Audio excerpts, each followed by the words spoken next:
ویسے یہ بات بڑی پاکستانی پالیٹکس کے اندر ہے کہ جب ذمہ داری اتارنے کی باری آتی ہے، حکومتوں کی بات کر رہی ہوں، کوئی بھی حکومت اپنے کندھوں سے اتار کر آسانی سے اسٹیبلشمنٹ پر لگا دیتی ہے، حالانکہ ڈیسیژنز گورنمنٹ کی لینا جو ہے وہ پروگیٹو بھی ہے اور ریسپانسبلٹی بھی ہے۔ رانا صاحب، آپ لوگ بھی یہی کریں گے حکومت سے جانے کے بعد کہ کہیں گے نہیں جی ہمارا مسئلہ تو نہیں تھا، تو اسٹیبلشمنٹ کا مسئلہ تھا، اسٹیبلشمنٹ نے کہا تھا اس لیے ہم لوگوں نے یہ کام کر لیا، ہم تو معصوم ہیں؟ دیکھیں 13-18 کی آپ ہماری گورنمنٹ نکال کے دیکھ لیں، ہم نے تو کوئی ایسی بات نہیں کی، ہم نے اون کی، بلکہ جو ڈیموکریٹک سپیس پلیز نہ یہ نہ کریں۔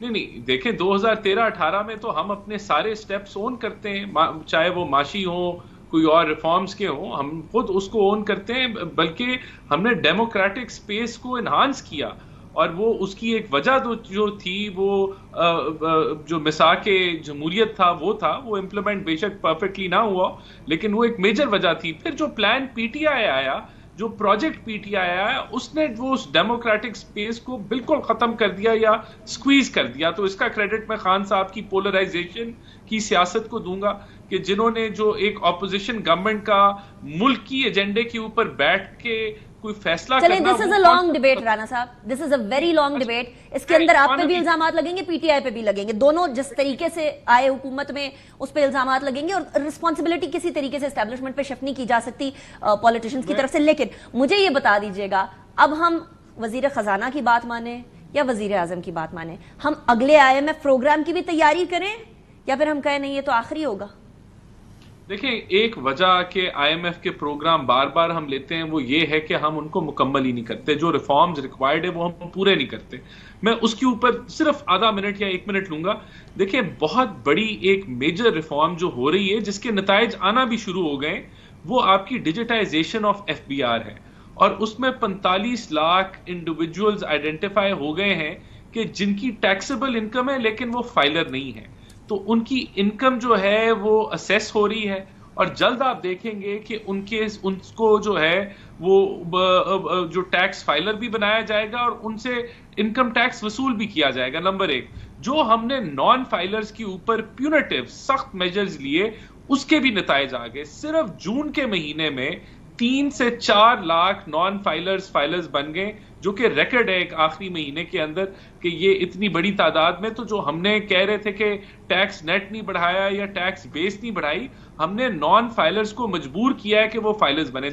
تیسرا وہ یہ کہ ریٹیلرز جو ہیں وہ اب 45,000 سے زائد ریٹیلرز جو ہیں وہ ٹیکس نیٹ میں آ گئے ہیں، اور ڈیجیٹائزیشن کے پروسیس سے اگریڈ، وہ سارے کام کرنا امپورٹنٹ ہے، لیکن سائملٹینیسلی حکومت کا خرچہ کرنا بھی کم کرنا بھی امپورٹنٹ ہے۔ اور ایک اور بات مجھے عرض کرنے دیجئے گا، جو فائلرز ہیں آپ کے جو گورنمنٹ سرونٹس ہیں وہ تو فائلرز ہیں نا، ذرا ان کی لائف سٹائل جا کے دیکھیں۔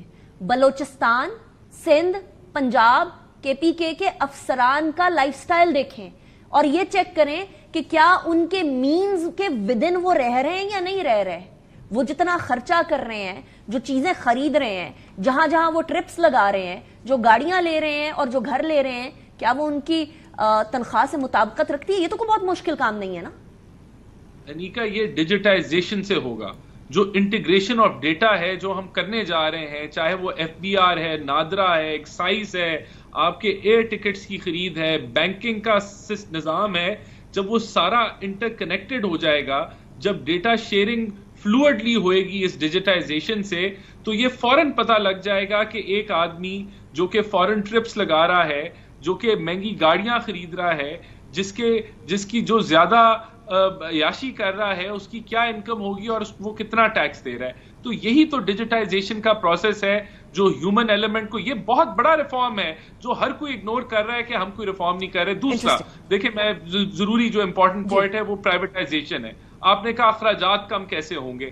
ایک تو ہم بار بار کہہ چکے ہیں کہ ایک high level committee devolution of یہ جو منسٹریز ڈیوالو ہو گئی ہیں، ان کا اختتام ان وزارتوں کا، اس کے اوپر پھر درجنوں کے حساب سے جو ادارے ہیں جو وفاقی لیول پہ کام کریں، ان کا کلوزر، وہ ہم 2 یا 3 ماہ کی ڈیڈ لائن ہے، جس میں ہم ایک کمپریہنسو پلان لے کے پاکستانی عوام کو دیں گے کہ ہم ان اداروں کو، ان وزارتوں کو ختم کرنے جا رہے ہیں۔ تو اس سے بڑا آپ کی بیلٹ ٹائٹننگ جو ہے وہ نہیں ہونے جائے گی، جو ہم اس سال میں ہی انشاءاللہ آپ کو لے کے جائیں گے۔ یہ بیونڈ بجٹ ہے، یہ بیونڈ IMF ہے، جو اقدامات ہم کر رہے ہیں. اب لیونگ فار عوام بھی بیونڈ دیر بجٹ ہو گیا ہے. لیکن جھگڑا صاحب آپ اگری کرتے ہیں ڈیجیٹائزیشن اور مینول چیزوں؟ جھگڑا صاحب نے نہیں اگری کرنا, وہ کام ہے نہیں, انہوں نے ان کا کام ہے اپوز کرنا, ہر جو پازیٹیو کام بھی ہو رہا ہے اس کو بھی اپوز کرنا. تو دیکھیں آخری پوائنٹ میرا, مجھے اگر صرف آپ آدھا منٹ اور دے دیں, وہ پرائیویٹائزیشن کا ہے. دیکھیں ابھی بائر سائڈ ڈیو ڈیلیجنس چل رہی ہے, اور جیسے یہ ختم ہوگی تو بڈنگ سٹارٹ ہو جائے گی. بڈنگ پروسیس آف پی آئی اے, جو کہ یہ کلوزر ہوگا پرائیویٹائزیشن کا پی آئی اے کے لیے, تو میں سمجھتا ہوں کہ یہ حتمی طور پہ اقدامات لیے جا رہے ہیں.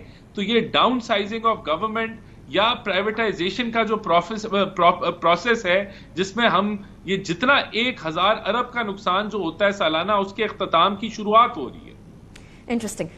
سوری میں دیکھیں پہلے ہی کہا کہ مجھے تو ویسے تھوڑا سا فخر یہی ہے کہ ان کو راستہ دکھایا تھا. میں نے خود ابھی کہہ دیا جو انہوں نے پینشن ریفارم کا کام کیا ہے اچھا کیا, ان کو ہم سے پہلے شروع کرنا چاہیے تھا. لیکن انہی کے جو کالیگز ہیں کے پی میں, وہ گالیاں مجھے دیتے تھے کہ انہوں نے پینشن ختم کر دیا. وہ آپ کو کریڈٹ دے رہے ہیں, تو میں یہی کہہ پہلی چیز. آپ کو بھی رانا صاحب جھگڑا صاحب نے غلط پروف کر دیا کہ وہ اگری کر سکتے ہیں. لیکن اگر آگے آپ یہ دیکھ لیں, پی ٹی آئی میں کسی نے پرائیویٹائزیشن کی مخالفت نہیں کی. ٹھیک ہے, یہ ایک انپریسیڈنٹڈ سی چینج ہے, ہمیشہ یہ سیاست ہوتی رہی ہے, لیکن نہیں کی. لیکن ایشوز کیا ہے, آپ کا جو حل ہے فی الحال جہاں سے خرچہ جو ہے وہ بچے گا, وہ پرائیویٹائزیشن سے نہیں بچے گا. میں آپ کو جو میں نے تھوڑا سا پی آئی اے کا وہ پڑھ لیا ہے, آپ کے جو بڈرز ہیں وہ آلریڈی کہہ رہے ہیں کہ جو ویلیو ہے پی آئی اے کی وہ ہے ان کے روٹس میں, جو یورپین روٹس ہیں. یورپین روٹس بند ہیں, ان کی جو چیک لسٹ ہے اس میں سول ایویشن اتھارٹی کا ریفارم ہے. یہ پرانی کہانی ہے, وہ آئی پی پی میں میرے خیال میں وہ منسٹر بیٹھا ہے نا.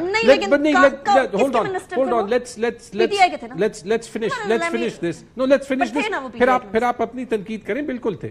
اچھا, اب آپ یہ دیکھ لیں کہ وہ روٹس اگر نہیں ملیں گے, اگر سول ایویشن اتھارٹی کا ریفارم نہیں ہوگا, جو کہ اس کمپنی کے ہاتھ میں نہیں ہوگا, کیا یہ جو کوئی ویلیو نہیں ہے نا, وہ جہاز ہیں جن کی کوئی ویلیو نہیں ہے, 700-800 ارب روپے کا قرضہ ہے.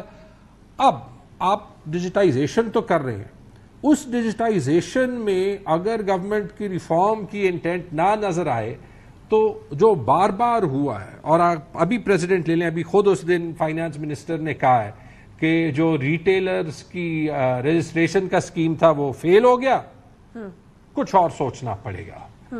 تو وہاں بھی کچھ کام نہیں کیا. اور اگر یہ کہہ رہے ہیں کہ کاسٹ کٹنگ پوسٹ بجٹ ہے, بجٹ کا نام, بجٹ کا ایسنس کیا ہوتا ہے؟ بجٹ پاکستان میں کھانا پڑے گا. تو یہی تو میں کہہ رہا ہوں, اگر انہوں نے بجٹ میں 200 ارب روپے کاسٹ کا 500 ارب روپے بچانے ہوتے تو وہ نظر آنے چاہیے تھے کہ ہم سال کے بیچ میں جو ہے اتنے ڈپارٹمنٹ بند کریں گے, اتنے لوگ چھوڑیں گے, یہ 500 ارب روپے جو ہے وہ کم ہو جائیں گے. ان کی تنخواہیں تو جو ہے وہ وفاقی حکومت میں 150 ارب روپے بڑھی ہیں. ٹھیک ہے.